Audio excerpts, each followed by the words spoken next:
manufacturers of this product how to use it so that they meet the FCC limit for exposure to radio frequency energy. If they do not follow the recommendations that the manufacturers have put into their manuals, the FCC is saying, consumers, you may exceed our recommendation for limits for exposure to radio frequency energy. All due respect, Senator. That's through the chair. Do you have a follow-up question? Well, I think this gets to the very heart of the underlying question, is whether or not there is a safe method for using the product, and if you do not use it safely and you use it in an unsafe manner, something bad will happen from a health perspective. And I've not yet heard any testimony that suggests the latter is the case. This might help you. This is from the BlackBerry Torch. I'm reading from their manual, and you're going to have to help me, excuse me, bear with me, because the type's a little small. Use hands-free operation if it's available, and keep the BlackBerry device at least 0.9 inches from your body, including the abdomen of pregnant women and the lower abdomen of teenagers when the BlackBerry device is turned on and connected to the wireless network.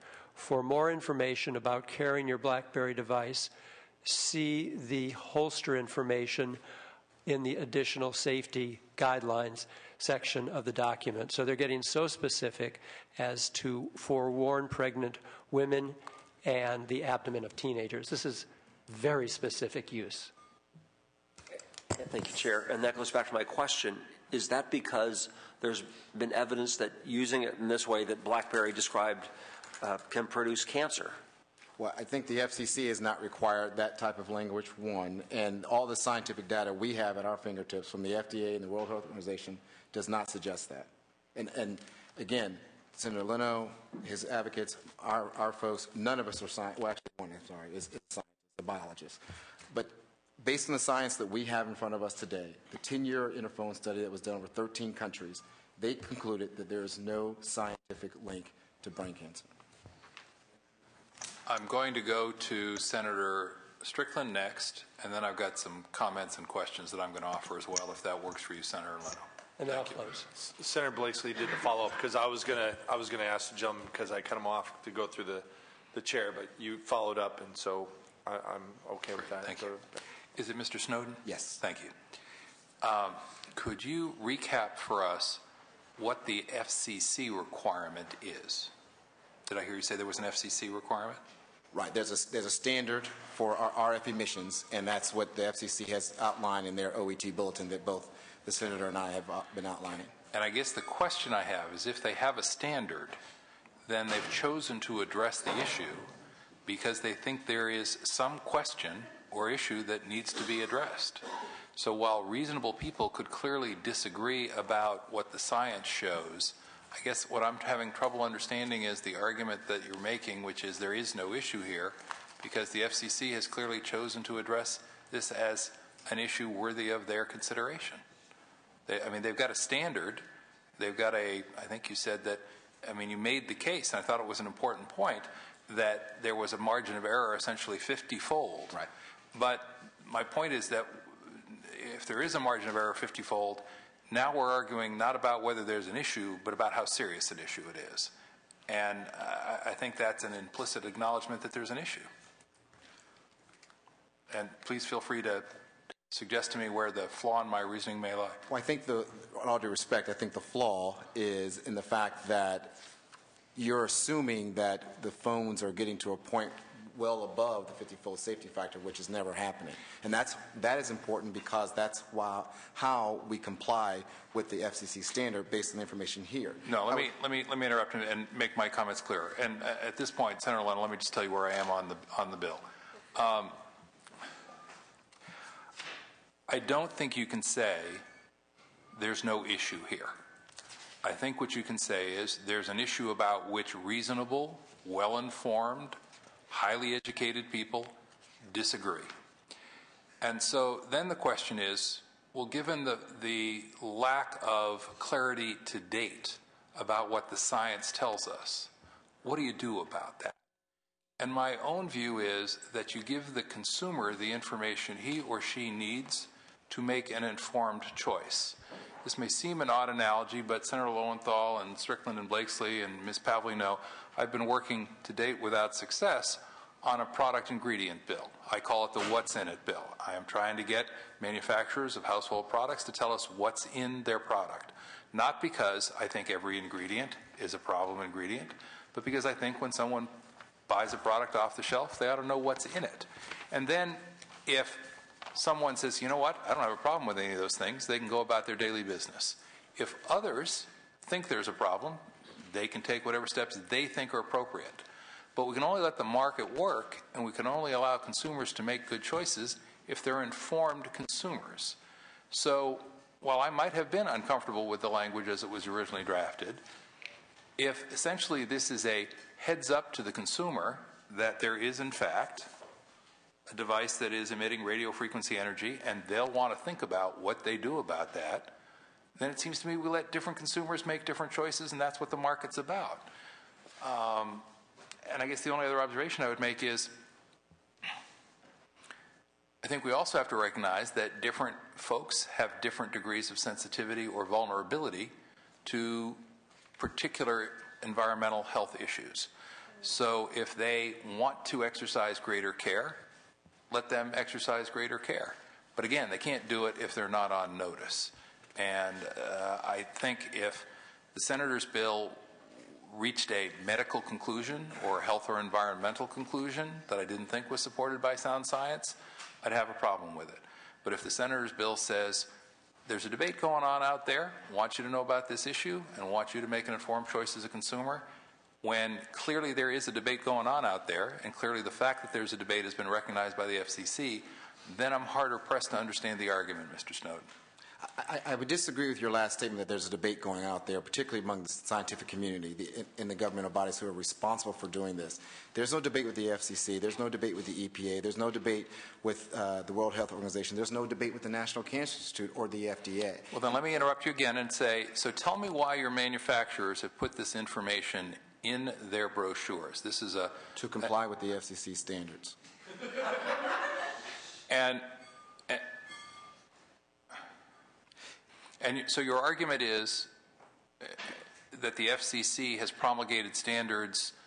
Why, if there's no issue? Let me read what the FCC says in their fact sheet here.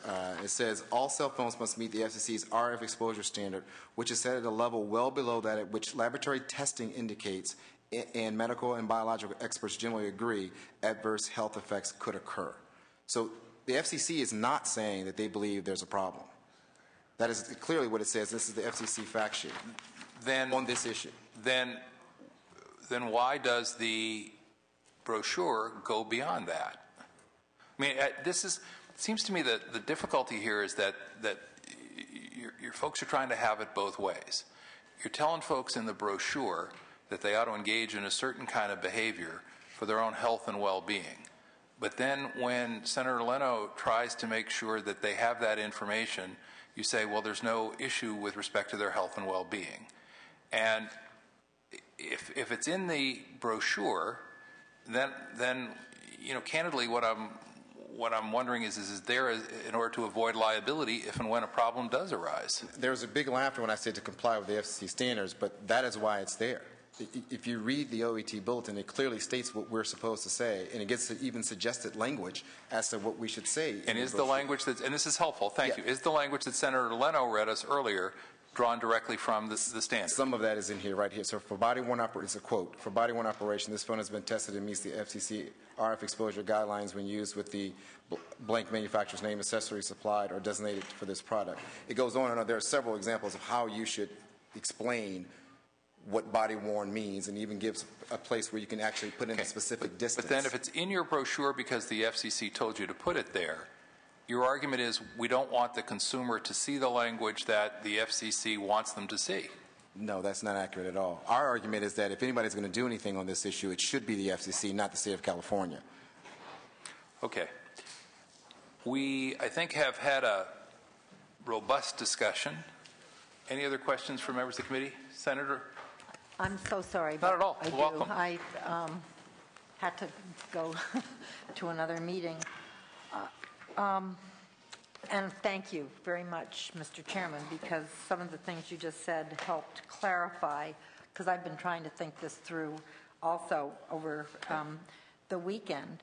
And the analysis does say that other countries have given statements to consumers about how to handle cell phones.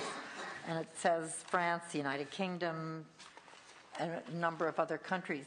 And I guess I would ask the author or the supporters if you have any examples of what those things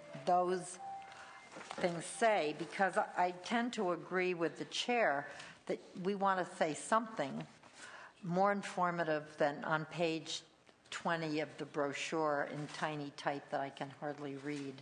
It will refer to the fact that maybe I should hold it away from my ear for 2 inches.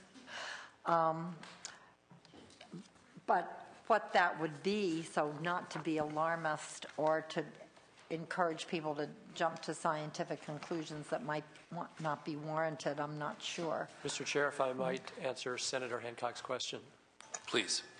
So I'll give you a couple examples, but the range of nations which have federal laws with regard to notification and disclosure: France, England, Switzerland, European Union member states, Germany, Israel, Finland, Russia.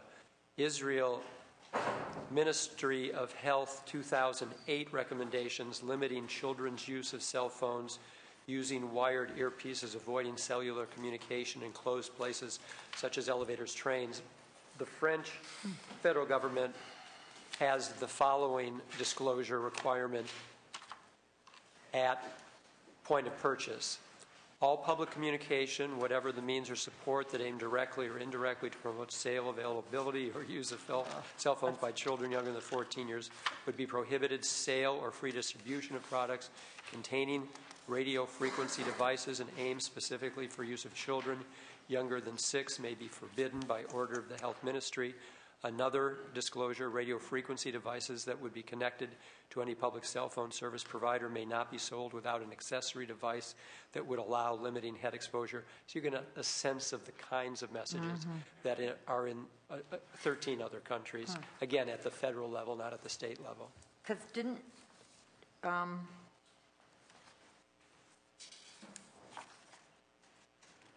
was there any country that required what you want to require, which is basically a printed statement in the store? A printed statement that? Visible in the store. Yes, this language from France is for point of purchase in the store. Okay. Finland has, quote, it would be good to restrict children's use of mobile phones. Quote, precaution is recommended for children as all of the effects are not known. Finland also says parents are recommended to advise their children to use text messages rather than mobile phone service. So it's a variety of different suggested uses. None of these, from what I can tell, are as straightforward and simplistic as ours, which is that the device emits radio frequency energy and consult your user's manual. Yeah, which does seem rather calm, when you put it that way. But I also thought just the simple advice of don't carry it directly against your body or hold it away from your ear, and watch out for young children, was fairly straightforward too. And I guess I wanted to ask the industry, so what do you suggest, that nothing at all be said about these things? Or wouldn't it be better to say don't hold it directly against your body, and instead of, say, just to give an SAR number? I would say to the last part of your question, Senator, the answer would be no, because I think that's not based on any scientific fact.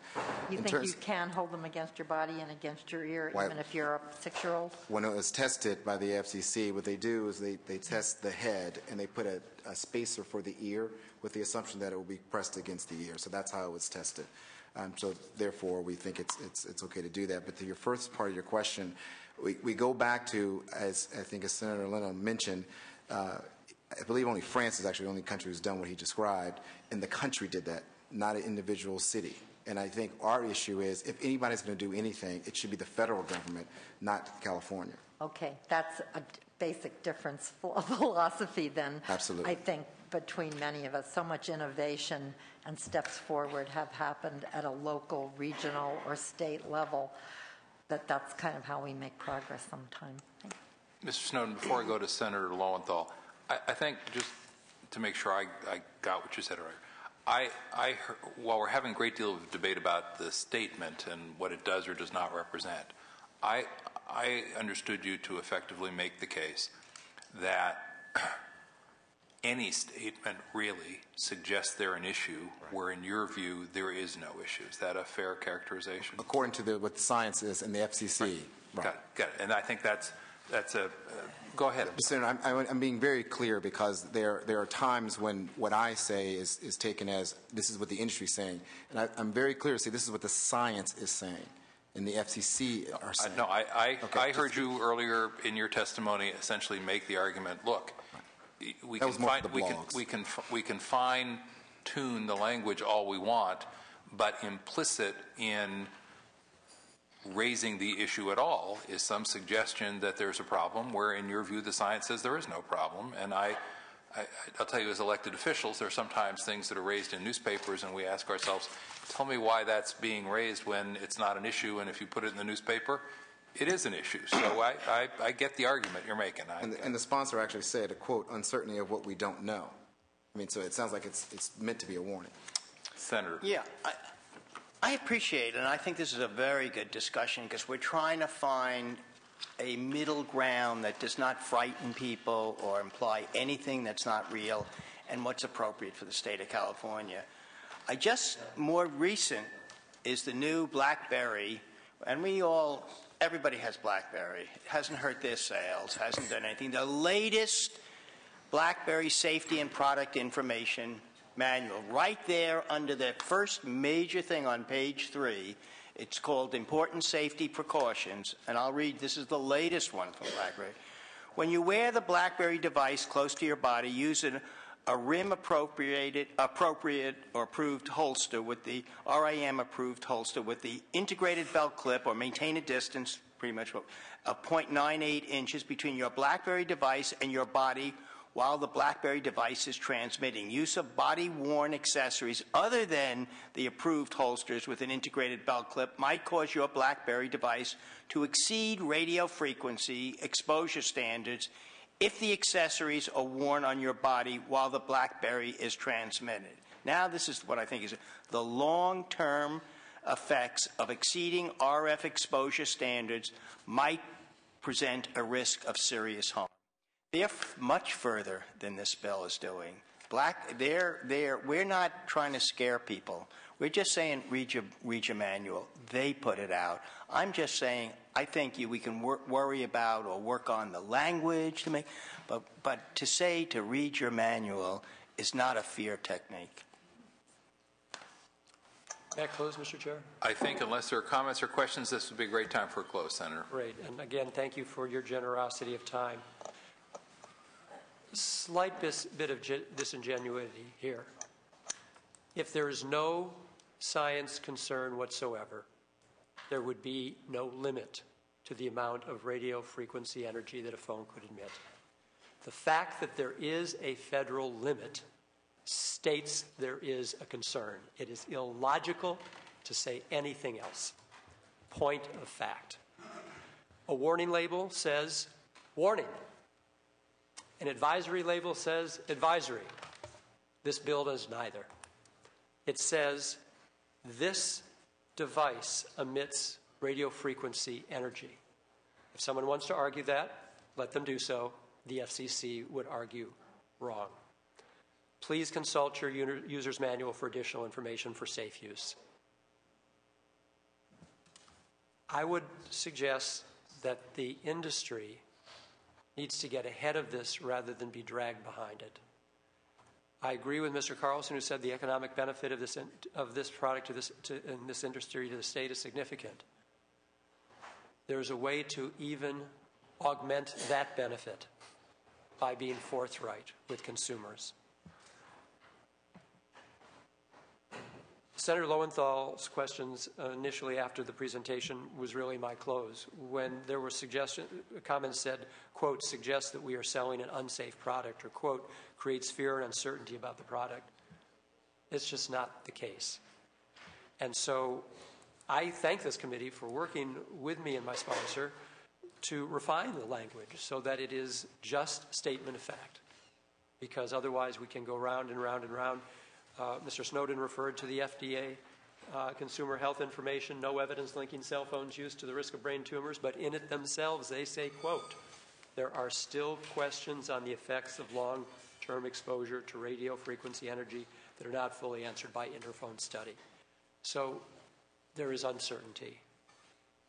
The manufacturers, for whatever their reasons, I won't attribute reason, have included suggested safer use practices so that the user does not exceed the amount of radio frequency radiation that the federal government has limited in its law. I think I can't say much more. I would ask for your aye vote. Members, we have a motion on the bill as amended. Pavley moves the bill as amended. I think we're all clear on the language of the bill at this point, members. Yes? Okay.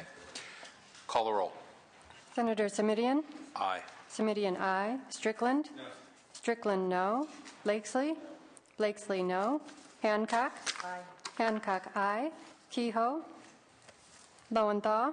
Aye. Lowenthal, aye. Pavley? Pavley, aye. 4 aye, 2 no. Senator Leno, you have sufficient votes for the bill to move out of committee. However, we'll hold the roll open so that absent members may cast a vote. Thank you to witnesses again on both sides for what was a very thorough discussion. Thank you. Thank you, Mr. Chair and committee members. Mr. Snowden? Pleasure. You bet. If we could get your quiet on the way out, please, and if you could move out as quickly and quietly as possible, we're going to need to lift the call for other members. I'm going to do that twice, members. Senator Lowenthal, Senator Pavley, we're going to lift the call on all 3 bills so that the 6 who are here can cast their votes, and then we'll hold the roll open for Senator Kehoe, who I know is also dealing with a challenging schedule. So we're going to ask the staff to announce the vote and call the absent members.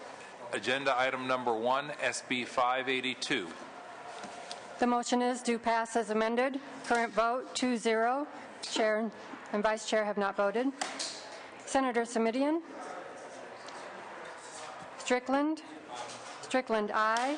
Blakesley? Kehoe? Pavley? Pavley, aye. Yes, you did. Yeah. And the vote at We have present is? 4 aye, 0 no. All right, thank you. We'll keep the roll open for Senator Kehoe if she can return in the next 10 or 15 minutes. And we got a call out to her. Yes, Sergeants? Thank you. Replace the call there. Item number 2, SB 841. The motion is do pass as amended. Current vote 4-0. Chair aye, Vice Chair aye. Senator Blakesley? Aye. Blakesley, aye. Hancock? Aye. Hancock, aye. Kehoe? SB 841, Wolk. Kehoe, aye. That's 7 aye, 0 no. That bill is out. Sergeant O'Hare, I'm not going to ask if you can quiet the crowd. So that brings us to third and final item, SB 932. This is the Leno bill. Senator Kehoe, the bill's been amended. The language on page 2 of the bill, which I'm going to share with you, has been amended to omit the second sentence, and the language now reads, this device emits radio frequency energy. Consult the user's manual for additional information on safe use. Let me ask the staff to hand that very quickly to Senator Kehoe so she can see it. Thank you.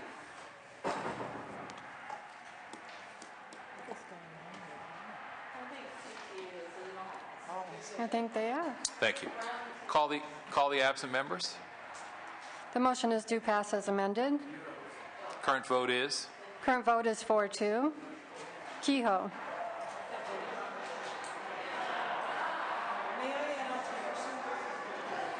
We'll go right back. Yes, ma'am.